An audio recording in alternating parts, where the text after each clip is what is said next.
Telugu digital media network లో political కేటగిరీలో number 1 కేవలం 72 గంటల్లో 1,50,00,000 వ్యూస్ పైగా పాపులర్ టీవీ నెట్వర్క్. నమస్కారం అండి, మీ పేరు? నమస్తే, నా పేరు ఆదిలక్ష్మి. ఏం చేస్తుంటారండి? నేనా కొరియర్ ఆఫీస్లో చేస్తాను.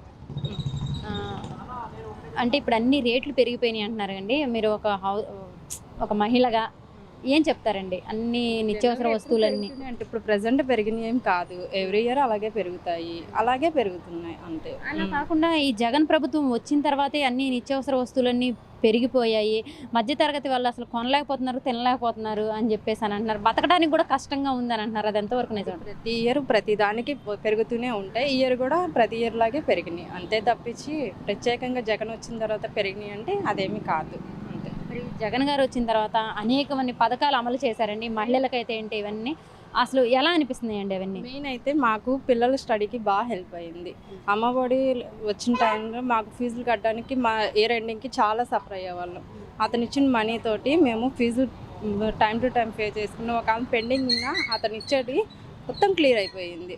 మాకు లాస్ట్ టైంలో మంచి టైంలో మాకు హెల్ప్ చేశారు. అమ్మఒడి ద్వారా హెల్ప్ అనేది బాగా మాకు ప్లస్ అయింది. రుణమాఫీ టైంలో నుంచి డబ్బులు అవి ఒక 10,000 వరకు ఎవ్రీ ఇయర్ మాకు వస్తున్నాయి.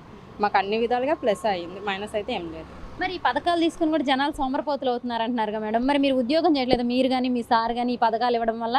చేయట్లేదు. ఖర్చులు ఇప్పుడు పిల్లల స్టడీకి ఇప్పుడు ప్రతి ఇయర్ వాళ్ళకి పెరుగుతాయి, ఖర్చులు పెరుగుతున్నాయి కాబట్టి ఫీజులు కూడా పెరుగుతాయి. మరి దాంతో సమానంగా మనం ఉండాలంటే అతను హెల్ప్ చేసినా మనం అటు పే చేయాలి కదా, అందువల్ల ఇద్దరం కష్టపడాలి అంతే. గత ప్రభుత్వంలో ఇలాంటి పథకాలన్నీ ఉన్నాయా మేడం? లేవు. పసుపు కుంకుమ ఇస్తామని చెప్పి ఏ రూపాయి కూడా ఇవ్వలేదు కదా తను. ఇతను జగన్ గారు ఇస్తామన్న money correct time to time ఇచ్చారు. అదేంటండి, రుణమాఫీ చేసాము, మహిళలకి చాలా మేలు చేసాము, రుణమాఫీ చేసాము. పసుపు కుంకుమ డబ్బులు రూపాయి బిల్ల కూడా రాలేదు మాకైతే. మరి రాబోయే 2024లో ఎవరు గెలుస్తారు అనుకుంటున్నారు? నేనైతే జగనే గెలుస్తారనుకుంటున్నాను. ఎందుకనండి? అంతే, జగనే.